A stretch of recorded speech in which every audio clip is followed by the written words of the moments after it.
आप देख रहे हैं अमेज नाउ। गंगा, यमुना, राप्ती और गोमती के तटवर्ती इलाकों से खबरें आप तक। नमस्कार, सत्य घटना के नए अंक के साथ मैं हूं प्रियंका। शुरुआत करते हैं आज की मुख्य घटनाओं से। बस्ती में दूल्हे के जीजा ने हर्ष फायरिंग कर दुल्हन की चचेरी बहन को किया घायल, फरार। गोरखपुर के गगहा में सड़क पर खड़ी डंपर से टकराई तेज रफ्तार बस, 15 घायल, 4 गंभीर। पूरे प्रदेश में गोवंशीय शवों से आक्रोशित कांग्रेसी कार्यकर्ताओं ने कान्हा उपवन गेट पर किया हवन यज्ञ और विरोध प्रदर्शन। काशी कॉरिडोर कार्यक्रम से उत्साहित गोरखपुर के बीजेपी कार्यकर्ताओं ने महादेव झारखंडी मंदिर परिसर में किया रुद्राभिषेक। और बलिया जनपद में दिल दहलाने वाली हुई घटना, विवाहिता को जिंदा जलाने की गई कोशिश। अब सत्य घटना विस्तार। नई शिक्षा प्रणाली सीबीसीएस का विरोध गोरखपुर के पंडित दीनदयाल उपाध्याय गोरखपुर विश्वविद्यालय में बढ़ता जा रहा है। आज विश्वविद्यालय के छात्रों ने जुलूस निकालकर कुल सचिव कार्यालय का घेराव किया। इस संबंध में छात्रों का कहना है कि सीबीसीएस प्रणाली के कारण छात्रों की पढ़ाई की जगह इसके नियमों को लेकर खासी परेशानी हो रही है। छात्र इस फैकल्टी से उस फैकल्टी में चक्कर काटने को मजबूर हो रहे हैं। जो अभी अभी गोरखपुर विश्वविद्यालय की क्रांतिकारी और पावन भूमि पे अपने पांव को रखे हैं, वो बोर हो रहा है। किस हिसाब से बोर हो रहा है और क्यों बोर हो रहा है? नहीं, ये साथी अपने हक और हुकूक के लिए देखिए धन्यवाद कहते हुए खड़ा हो जा रहा है। साथियों, ये समय बोर होने का नहीं है, ये समय इनको गोद करा देने का है। हर्ष फायरिंग पर रोक होने के बावजूद भी लोग शादी विवाह पर हर्ष फायरिंग करने से नहीं चूकते। आए दिन हर्ष फायरिंग में लोगों की जान जा रही है, लोग घायल हो रहे हैं, लेकिन मन भर लोगों को इससे होने वाले खून खराबे से कोई सरोकार नहीं होता। ताजा मामला बस्ती जिले स्थित गौर थाना अंतर्गत बभनान कस्बे का है। कसौदन धर्मशाला में शादी समारोह चल रहा था। प्रदीप गुप्ता और अर्चना गुप्ता की शादी समारोह में जश्न का माहौल था। उसी दौरान लड़के के जीजा शरद गुप्ता ने असलहा निकाला और हर्ष फायरिंग करने लगे। हर्ष फायरिंग में दुल्हन की चचेरी बहन शेफाली गुप्ता, जो गोंडा जनपद रानी बाजार की रहने वाली है, उसके पैर में गोली लग गई। गोली लगने की सूचना पर शादी समारोह में हड़कंप मच गया। पुलिस को जब इस बात की सूचना मिली तो घायल लड़की को जिला अस्पताल में भर्ती कराया गया, जहां पर उसका इलाज चल रहा है। हालात खतरे से बाहर बताई जा रही है। पीड़ित परिवार की तहरीर पर पुलिस ने दूल्हे की जीजा समेत 2 लोगों पर मुकदमा दर्ज किया है। उसकी गिरफ्तारी सुनिश्चित की जा रही है। थाना गौर की पुलिस मौके पर पहुंची। घायल को तुरंत जिला चिकित्सालय बस्ती भिजवाया गया, जहां उनका इलाज चल रहा है। घायल की स्थिति खतरे से बाहर है। प्रकरण के संबंध में 2 व्यक्तियों के विरुद्ध नामजद तहरीर प्राप्त हुई है, जिसके संबंध में थाना गौर पर अभियोग पंजीकृत किया जा रहा है। आरोपियों की गिरफ्तारी के लिए टीम गठित कर दी गई है। शीघ्र ही प्रकरण में गिरफ्तारी कर ली जाएगी। मौके पर शांति व्यवस्था कायम है। राष्ट्रीय राजमार्ग 29 पर सोमवार सुबह गगहा से गोरखपुर की ओर जा रही यात्रियों से भरी बस चौवरिया के पास सड़क पर खड़े डंपर में टकरा गई, जिससे बस में सवार 15 यात्री घायल हो गए। इनमें से कई यात्रियों की हालत गंभीर है। जानकारी के मुताबिक निर्माणाधीन सड़क पर उड़ रहे धूल के कारण प्राइवेट बस के चालक को सड़क पर खड़ी डंपर दिखाई नहीं दी, जिस कारण तेज रफ्तार में चल रही प्राइवेट बस सड़क पर खड़ी डंपर से जा टकराई। तेज टक्कर हुई और यात्रियों में चीख पुकार मच गई। बस में लगभग 50 यात्री सवार थे। मौके पर जमा लोगों ने घायलों को बस से निकाला और पीएचसी कौड़ीराम में भर्ती कराया। कौड़ीराम पीएचसी प्रभारी संतोष वर्मा ने बताया कि जख्मी हालत में आए संतोष 41 वर्ष, गुड्डी 38 वर्ष, कंचन 60 वर्ष, विद्यावती 45 वर्ष, प्रमोद 45 वर्ष व बच्चे कन्हैया 11 वर्ष, गुड़िया 15 वर्ष, किशन 14 वर्ष, नेहा 14 को प्राथमिक उपचार के बाद डिस्चार्ज कर दिया गया है। वहीं गंभीर रूप से घायल पुरुषोत्तम 62 वर्ष, विकास 30 वर्ष, नीलम 38 वर्ष, विनोद 50 वर्ष और 2 बच्चे अंशु 13 और विष्णु 13 को जिला अस्पताल रेफर कर दिया गया है।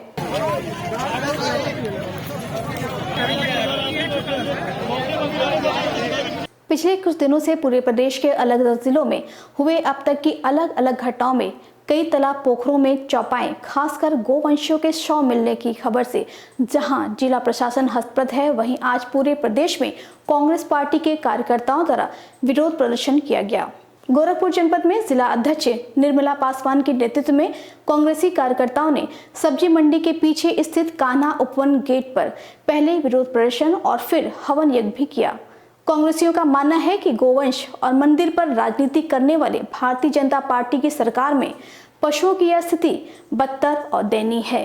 गोवंश की हत्या बंद करो। गौ माता को लेकर के आज हमारे पूरे उत्तर प्रदेश में गौ माता सुरक्षित नहीं है। बेटियां तो सुरक्षित नहीं है, लेकिन गौ माता सुरक्षित नहीं है, जिसकी रक्षा करने के लिए भाजपा सरकार गौ माता का ठेका ले रखे हैं। आपको मालूम है कि मध्य प्रदेश के नरेंद्र नगर पंचायत में वहां अन्ना गाय की हालत जो है, अधिकारियों के देख में वहां हजारों 8 ट्रक गाय जो हैं पहाड़ों के नीचे और बालुओं के नीचे जिंदा दफन कर दी गई और इस तरह की निर्मम हत्याएं गौ माता की जा रही है भाजपा सरकार में। लेते हैं छोटा सा ब्रेक, शेष खबरें ब्रेक के बाद। वेलकम टू जया शक्ति इंफ्राकॉन LLP। 5 अलग अलग साइट्स चल रहे हैं गोरखपुर और बस्ती जनपद में। हर प्रोजेक्ट पर पाएं कम दाम में प्लॉट या बनवाएं अपने सपनों का आशियाना। Ayush golf city, Sunauli road, Gorakhpur. Ayush residency, Karjaha, Gorakhpur. Ayush smart city, Sonbarsa, Gorakhpur. Ayush global city, Madapar, Gorakhpur. Ayush green city, Parsa Jafar, Basti. हर प्लॉट की रजिस्ट्री पर मिलेगा सोने का एक सिक्का। नमस्कार, हम जया शक्ति इंफ्राकॉन से हमारा प्रयास है कि हर आय वर्ग को आवास उपलब्ध कराया जाए। आयुष सिटी का सपना, सबके पास हो घर अपना। ब्रेक के बाद आपका स्वागत है। चलते हैं शेष खबरों की ओर। कलेक्ट्रेट परिसर स्थित नवनिर्मित लेखपाल संघ भवन का उद्घाटन आज CRO सुशील कुमार गौड़ द्वारा फीता काटकर किया गया। अभी तक सदर तहसील से संबंधित सभी लेखपालों के बैठने और उनके बस्तों के रखरखाव की कोई मुकम्मल व्यवस्था नहीं थी। चंदे से तैयार इस भवन के निर्माण के बाबत कोई आला अधिकारी भी विशेष दिलचस्पी नहीं लेता था। ऐसे में लेखपालों को कार्य करना बड़ा ही दुरूह और असुविधाजनक होता था। बताया जाता है कि लेखपाल संघ भवन के निर्माण में तकरीबन 6 माह का समय लगा और लगभग 20 लाख रुपए चंदे से जुटाए गए धन से ही इसका निर्माण संभव हो सका। CRO ने अपनी बातचीत में लेखपालों के इस प्रयास की सराहना की और बताया कि प्रदेश का यह पहला मॉडल भवन है। यहाँ पे हमारे लेखपाल लोगों को बैठने के लिए व्यवस्था नहीं थी। ये खड़े होकर अपना काम करते थे, इधर उधर भटकना पड़ता था। ये हर तहसील की एक प्राथमिक आवश्यकता है कि हमारे जो राजस्व कर्मी हैं उनको बैठने की प्रॉपर व्यवस्था हो जाए। उसी के संदर्भ में आज ये शुभ अवसर प्राप्त हुआ है और इस शुभ अवसर के लोकार्पण के अवसर पर मैं आप सभी को धन्यवाद देना चाहूँगा कि आपके माध्यम से 15 दिसंबर को गोरखपुर स्थित पंडित दीनदयाल उपाध्याय गोरखपुर विश्वविद्यालय अपना 40वां दीक्षांत समारोह मनाने जा रहा है, जिसकी तैयारियां पूरी की जा चुकी हैं।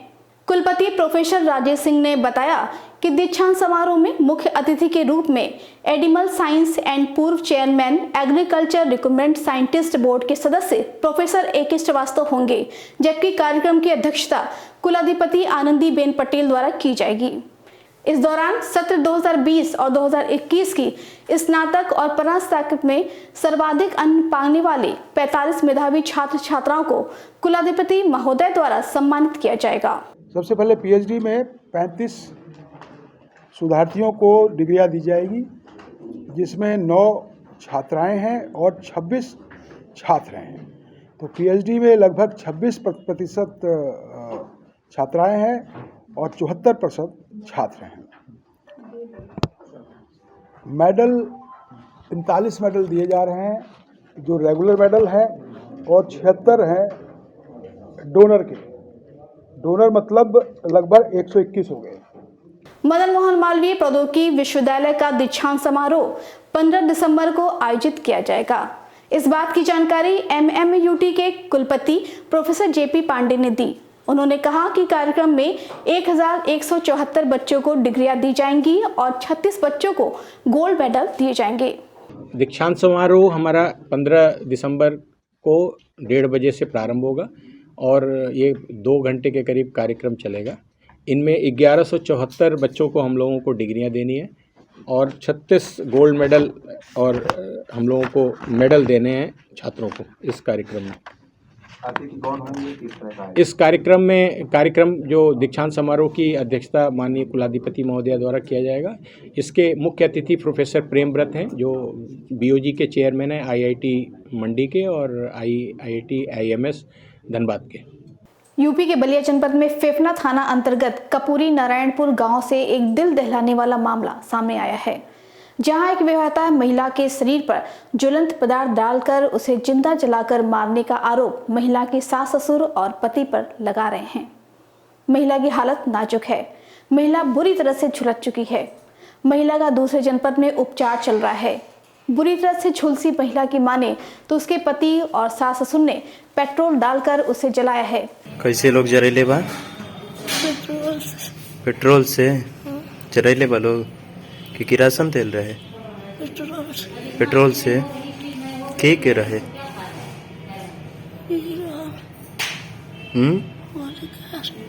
मलिकार और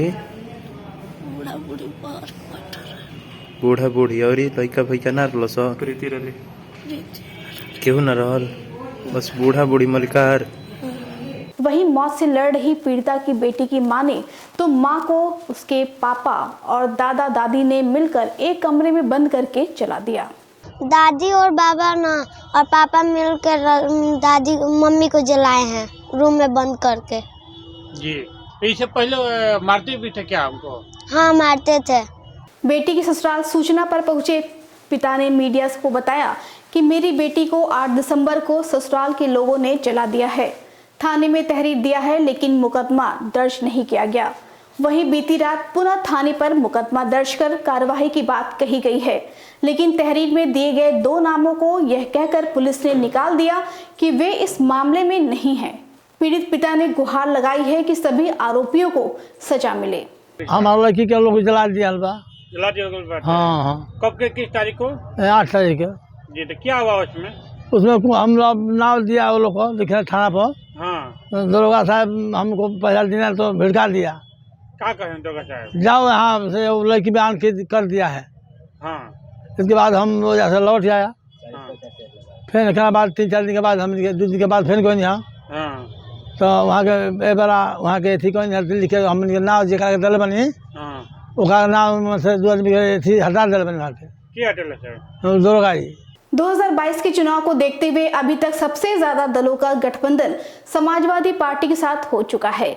इसी बीच अनुप्रिया पटेल वाले अपने दल का सपा से गठबंधन की चर्चा भी तैर रही है। हालांकि अपना दल की अध्यक्ष और केंद्रीय मंत्री अनुप्रिया पटेल ने स्पष्ट किया है कि समाजवादी पार्टी के साथ उनकी पार्टी के गठबंधन की बातें मात्र कोरी अफवाहें हैं। रविवार को आजमगढ़ में एक कार्यक्रम में हिस्सा लेने आई अनुप्रिया पटेल ने कहा कि अपना दल ने पिछले 3 बार से बीजेपी के साथ मिलकर चुनाव लड़ रहे हैं। उन्होंने पत्रकारों के सवालों के जवाब में कहा कि यूपी विधानसभा के आगामी चुनाव में भी अपना दल और भाजपा के बीच चौथी बार गठबंधन होने जा रहा है। उन्होंने कहा कि सपा से गठबंधन की बात मात्र कोरी अफवाहें हैं। उल्लेखनीय है कि अनुप्रिया पटेल की मां कृष्णा पटेल ने सपा अध्यक्ष अखिलेश यादव से मुलाकात कर उनकी अगुवाई वाले अपना दल के गुट का सपा से गठबंधन होने की बात कही थी।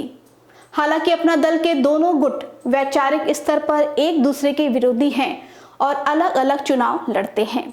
चुनाव में उनकी पार्टी की रणनीति के सवाल पर अनुप्रिया ने कहा कि अपना दल सामाजिक न्याय और भाजपा सरकार के विकास कार्य के मुद्दे के साथ चुनाव में जाएगी। बता दें कि अनुप्रिया पटेल फिलहाल मोदी सरकार में राज्य मंत्री हैं। 2014 में सांसद बनने के बाद उन्हें मंत्री बनाया गया था। 2017 में अनुप्रिया पटेल ने भाजपा के साथ गठबंधन कर विधानसभा का चुनाव लड़ा था। 2019 में भी वह भाजपा के साथ लोकसभा चुनाव में उतरी और मिर्जापुर से जीत भी हासिल की, लेकिन मंत्री नहीं बनाई गई। लेकिन कुछ समय पहले ही अनुप्रिया पटेल को दोबारा मंत्री बनाया गया है। भारतीय जनता पार्टी के साथ हमने 3 चुनाव लड़े हैं, 2014 का, 2017 का, 2019 का, और फिलहाल हमारी चर्चा सीटों के डिस्ट्रीब्यूशन पे जारी है। एक तरफ जहां बनारस में काशी कॉरिडोर का प्रधानमंत्री द्वारा उद्घाटन किया जा रहा है, वहीं मुख्यमंत्री के शहर गोरखपुर में भी प्राचीन सिद्धपीठ महादेव झारखंडी के मंदिर में भाजपा कार्यकर्ताओं ने रुद्राभिषेक कर अपनी खुशी जाहिर की और देश के प्रधानमंत्री व प्रदेश के मुख्यमंत्री का आभार प्रकट किया। बता दें कि वाराणसी में काशी विश्वनाथ कॉरिडोर के लोकार्पण का गोरखपुर में भी मठ, मंदिर व आश्रमों में LED स्क्रीन लगाकर प्रसारण किया गया। इस मौके पर भारतीय जनता पार्टी के क्षेत्रीय उपाध्यक्ष डॉक्टर सत्येंद्र सिन्हा के नेतृत्व में भाजपा कार्यकर्ताओं ने बाबा महादेव झारखंडी सिद्धपीठ मंदिर में भगवान भोले का रुद्राभिषेक पूजन पाठ किया।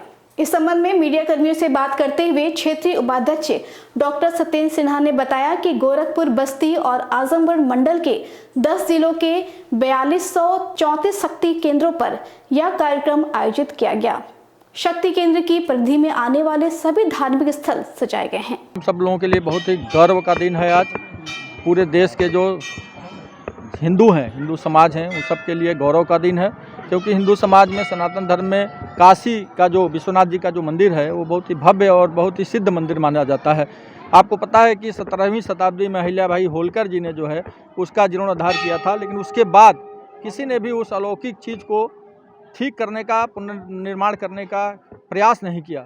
बिना शर्त प्रमोट किए जाने वाले 5 सूत्री मांगों को लेकर गोरखपुर विश्वविद्यालय के मुख्य द्वार के समक्ष धरना दे रहे 2019 और 2020 के प्री PhD छात्रों का धरना भी जारी रहा। धरने पर बैठे छात्र अपनी मांगों पर अड़े हैं, जबकि विश्वविद्यालय प्रशासन और जिला प्रशासन से उनकी वार्ता विफल रही है। आज जब कुलपति राजेश सिंह से इस संबंध में बात की गई तो उन्होंने कहा कि छात्रों को समझाने का प्रयास किया जा रहा है और नियम के अंतर्गत उनकी मांगों का समाधान करने का प्रयास भी किया जा रहा है। एक आज और रिक्वेस्ट भेजेंगे कि आप बात करते रहिए, हम लोग पॉजिटिव हैं। जो उन्होंने कहा है उसके कम से कम 3 आदेश दिए, 3 बार ऐसा नहीं है। मैंने बोला कि एग्जाम फिक्स कर लीजिए, डेट बता दीजिए, वो किया। उसके बाद बोला आप कहिए कि हमको प्रमोट कर दिया जाए, वहाँ पे किया था। तो मैं ठीक है, जो अगर लिख के देगा हम प्रमोट कर दिया, हम प्रमोट कर देंगे। लेकिन ये आप सोच लीजिएगा कि एम्बुलेंस का ब्रेक हो रहा है और आगे आपको देखना है। भाई साहब के हाथ में है, ये कर सकता है, पहले हुआ है।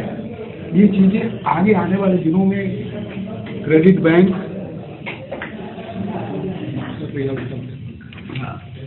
क्रेडिट बैंक वगैरह आ रहा है, वो सब हमसे पूछा जाएगा इनका क्रेडिट क्या है। सत्य घटना के आज के अंक में बस इतना ही। तेज, सटीक और ताज़ी घटनाओं को जानने के लिए जुड़े रहिए अमेज नाउ के फेसबुक पेज, यूट्यूब चैनल और वेब पोर्टल से। अगले अंक में फिर किसी ताज़ी खबरों के साथ आपसे होगी मुलाकात। तब तक के लिए अनुमति दीजिए। नमस्कार।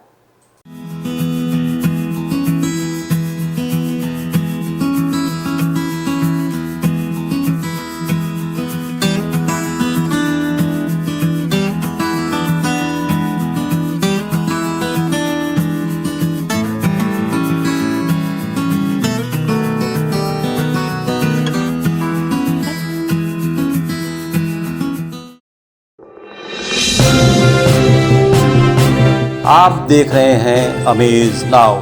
गंगा, यमुना, राप्ती और गोमती के तटवर्ती इलाकों से खबरें आप तक।